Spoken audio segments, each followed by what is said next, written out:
الذین، یہ وہ لوگ ہیں، یتخذون، جو بنا لیتے ہیں، الکافرین، کافروں کو، اولیاء، اولیاء، دوست، مددگار. اب یہاں منافق کی ڈیفینیشن دیکھیے، کون ہے منافق، یا منافقت کا پتہ کہاں سے چلتا ہے؟ یہ وہ منافق ہیں جو کافروں کو دوست بناتے ہیں، من دون المؤمنین، مومنوں کو چھوڑ کر. کیوں ایسا کیوں کرتے تھے وہ؟ منافق کافروں کو دوست کیوں بنا کے رکھتے تھے، کافروں کو خوش کیوں رکھتے تھے؟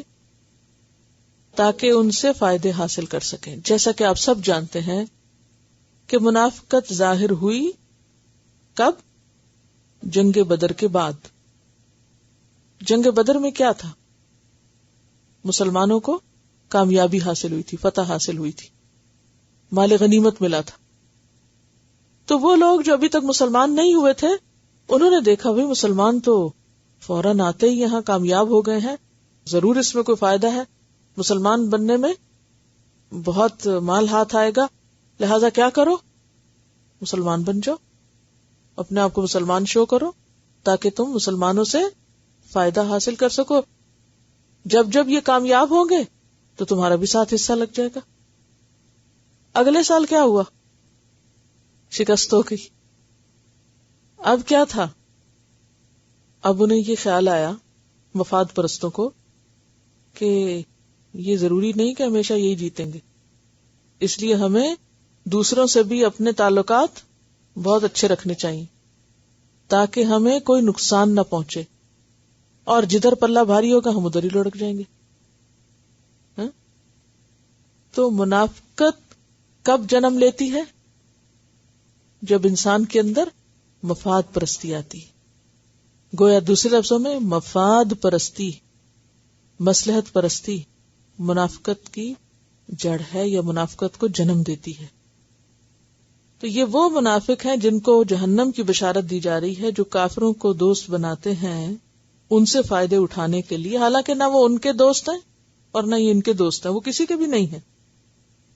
اور آپ کو معلوم ہے نا کہ منافق کس کو کہتے ہیں؟ منافق کا لفظ کہاں سے نکلا ہے؟ نفق سے. نفق کس کو کہتے ہیں؟ سرنگ سے. کسی نے چوہے کا بل دیکھا ہے؟ کسی کو معلوم ہے کہ چوہے کا گھر جو ہے وہ کیسا ہوتا ہے؟ زمین کے اندر ہوتا ہے، اور اس کے بعض اوقات دو سے زائد بھی دروازے ہوتے ہیں، یعنی میز کی طرح. میز معلوم ہے نا، زگ زیگ قسم کا. اگر آپ نے سائیکالوجی پڑھی ہو تو عموماً جو ٹیسٹ کرواتے ہیں یعنی میز پر، تو وہ چوہوں سے ہی کرواتے ہیں نا، کہ ان کی ہیبٹس وغیرہ دیکھنے کے لیے. تو میز کو اپنے ذہن میں رکھ لیجئے. تو یہ لائف کیا ہے ہماری؟ ایک طرح سے ایک میز ہے نا. زندگی جو ہے وہ ایک امتحان ہے. آپ ایک راستے پہ جاتے ہیں، وہاں مشکل آ جاتی ہے، آپ اس کو چھوڑتے ہیں، ادھر مڑتے ہیں، ادھر آ جاتی ہے، ادھر ہر طرف تو قربانی ہے، ہر جگہ تو صبر ہے. تو جو مفاد کا بندہ ہوتا ہے وہ صبر نہیں کر سکتا، اس کو صرف مفاد سے دلچسپی ہوتی ہے. تو وہ کیا کرتا ہے؟ اپنے رخ بدلتا رہتا ہے. وہ جدھر فائدہ ہوتا ہے وہ ادھر ہی لڑک جاتا ہے. تو اس نے اپنے چور دروازے بنائے ہوئے ہوتے ہیں، منافق نے چور دروازے بنائے ہوئے، اور وہ دوسروں کو دھوکہ دیتا ہے. جب وہ دیکھتا ہے ادھر سے خطرہ ہے تو وہ کیا کرتا ہے؟ بل کھا کے کسی اور دروازے سے نکل جاتا ہے. یعنی اس نے اپنے ایگزٹ رکھے ہوئے ہیں. قربانی میں نے کرنی کوئی نہیں، نقصان میں نے دین کے لیے اٹھانا کوئی نہیں.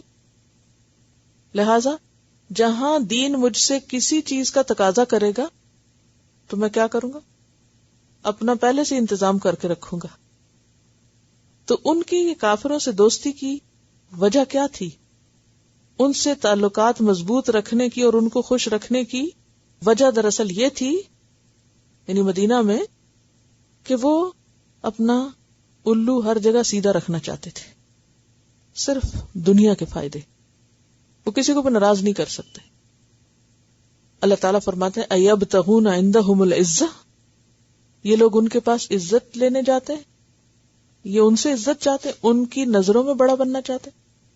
کسی سے عزت کا طلبگار ہونے کا مطلب کیا ہے؟ ان کی نظر میں جچنا، ایسے کام کرنا جس سے آپ ان کو خوش رکھے، تبھی وہ آپ کی عزت کریں گے نا. اگر آپ کسی سے عزت کرانا چاہتے ہیں تو آپ کو کیا کرنا پڑے گا؟ اس سے لڑائی کرنی. کسی سے لڑ کے یا کسی کے ساتھ بدتمیزی کر کے یا بد اخلاقی کر کے آپ اپنی عزت بنا سکتے ہیں؟ نہیں. تو اس کے لیے آپ کو کیا کرنا پڑتا ہے؟ دوستی کرنی پڑتی ہے. فرمایا کہ یہ کافروں سے دوستی کس لیے کرنا چاہتے ہیں اور دوستی کیسے کر رہے ہیں؟ ان کی نظروں میں اپنا مقام اور ان کی نظروں میں اپنا آپ بالکل صحیح رکھنا چاہتے ہیں. کیوں؟ اس لیے کہ انہیں ان سے فائدے حاصل کرنے ہیں، لہذا ان کی نظروں میں یہ بالکل جچنا چاہتے ہیں. تو اللہ تعالیٰ فرماتے فَإِنَّ الْعِزَّةَ لِلَّهِ جَمِيعًا. ان کو پتا ہونا چاہیے کہ عزت تو ساری اللہ کے پاس ہے. یہ جن سے لینے جاتے ہیں وہاں تو عزت ہے ہی نہیں. اور آپ نے دیکھا ہوگا کہ تاریخ میں غداروں کو کبھی بھی عزت نہیں ملی. یہ ملی ہے؟ ان کی کون عزت کرتا ہے؟ نہ ادھر کے لوگ نہ ادھر کے لوگ. غداروں کی کوئی عزت نہیں ہوتی کبھی بھی. سب کو پتا ہوتا ہے یہ دھوکے باز لوگ ہیں، اور جو اپنوں کا نہیں وہ ہمارا کہاں سے ہو سکتا ہے؟ اگر انہوں نے بظاہر اسلام کا لبادہ اوڑھا ہوا تھا اور پسے پردہ، جیسے پہلے پارے میں آپ نے پڑھا وَإِذَا خَلَوْا إِلَىٰ شَيَاطِينِهِمْ قَالُوا إِنَّا مَعَكُمْ، ان کو راضی رکھتے تھے. ان کو نہیں پتا چلتا تھا کہ یہ کیا کر رہے ہیں. تو منافق جو ہے وہ ہر ایک کو دھوکے میں رکھتا ہے. اچھا، اب بات یہ تھی، سوال یہ پیدا ہوتا ہے کہ یہ آخر وہاں جا کے کیوں عزت چاہتے؟ تو عزت کا لفظ جو ہے نا، یہ صرف آنر کے معنوں میں نہیں ہے. عربی زبان میں عزت کا لفظ جو ہے یہ بہت وسیع ہے. غلبے کے معنوں میں بھی آتا ہے. کیا معنی عزت کا؟ غلبہ، قہر، قدرت، امتناع. تو یہ ان کے پاس اپنی ویلیو بناتے ہیں یا ان کے ہاں اپنا مقام بناتے ہیں. یہ بھول جاتے ہیں کہ عزت تو ساری اللہ کے پاس ہے، غالب تو اللہ ہے، قدرت تو ساری اس کے ہاتھ میں ہے. اور یہ حقیقت ہے، جو شخص اللہ کے سوا دوسروں کی نظروں میں اپنا مقام بنانا چاہے وہ ہمیشہ ذلیل ہو کے رہتا ہے. یہ یاد رکھیے، کیونکہ عزت ساری اللہ کے پاس ہے. جب کوئی شخص اللہ کو ناراض کر کے، اللہ کی نافرمانی کے کام کر کے لوگوں کی نظروں میں عزت بناتا ہے، وہ ہمیشہ ذلیل ہوتا ہے. اور اکثر لوگ اللہ کی نافرمانی کیوں کرتے ہیں؟ بندوں کو خوش کرنے کے لیے، یا نہیں؟ بہت سے لوگوں کا یہ مسئلہ ہے کہ ہم بندوں کو ناراض نہیں کر سکتے. کیا کریں، آخر دنیا کو ساتھ لے کے چلنا ہے. ہم اس کو بھی ناراض نہیں کر سکتے، اس کو نہیں. میرے نماز پڑھنے پہ یہ ناراض ہے، میرا پردہ کرنے پہ وہ ناراض ہے، میرے حلال کام پہ یہ ناراض ہے، میرے فلاں پہ وہ ناراض ہے. لہٰذا ہم ساری اللہ کی نافرمانیاں کرتے رہتے ہیں محض لوگوں کو راضی کرنے کے لیے. اور الٹیمیٹلی کیا ہوتا ہے؟ لوگ پھر بھی راضی نہیں ہوتے، کیونکہ لوگوں کے ہاتھ میں ہے کچھ نہیں نا. یہ ہماری سب سے بڑی حماقت ہے کہ ہم عزت اور غلبہ اور فائدہ بندوں کے ہاتھ میں سمجھتے ہیں، جبکہ بندے خود محتاج ہیں، کمزور ہیں. یہ بہت بڑی بھول ہے انسان کی، ناسمجھی ہے. تو بات یہ ہے کہ ہمیں فکر اس بات کی ہونی چاہیے کہ کائنات کے مالک اور خالق کی نظر میں میرا کیا مقام ہے، کیا ویلیو ہے میری، وہاں کیا قدردانی ہے. اب بات یہ ہے کہ اگر آپ کو تھوڑی سی تاریخ پتہ ہو اور مدینے کے حالات آپ کو معلوم ہو کہ جب مسلمان مدینہ گئے تھے تو ایک تو مہاجرین کا بوجھ پڑا تھا انصار پر، معاشیات ختم ہوئی، پھر ہر سال کی جنگ نے رئی سئی کسر بھی پوری کر دی. تو مسلمان دنیاوی لحاظ سے، مادی لحاظ سے کیا تھے؟ کمزور تھے. مالدار کون تھے؟ دوسرا گروہ.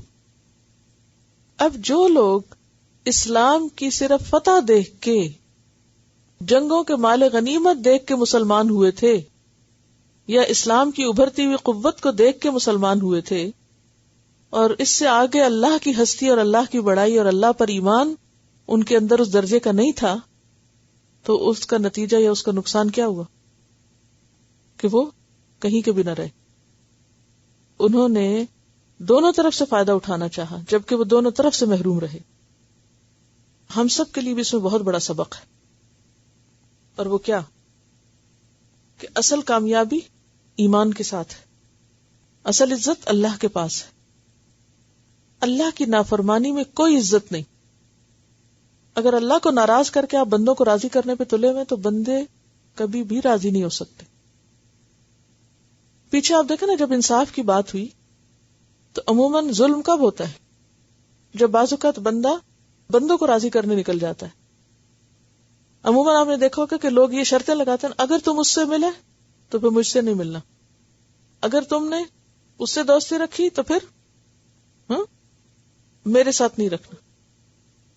تو اس میں کیا ہوتا ہے، بعض اوقات انسانوں کو خوش کرنے کے لیے، انسانوں کا فیور لینے کے لیے، انسانوں کی نظر میں اپنی اہمیت بنانے کے لیے اللہ کی نافرمانی کے کام شروع کر دیتا ہے، دوسروں کے حق پر ظلم کرتا ہے. تو الٹیمیٹلی کیا ہوتا ہے؟ نقصان ہوتا ہے.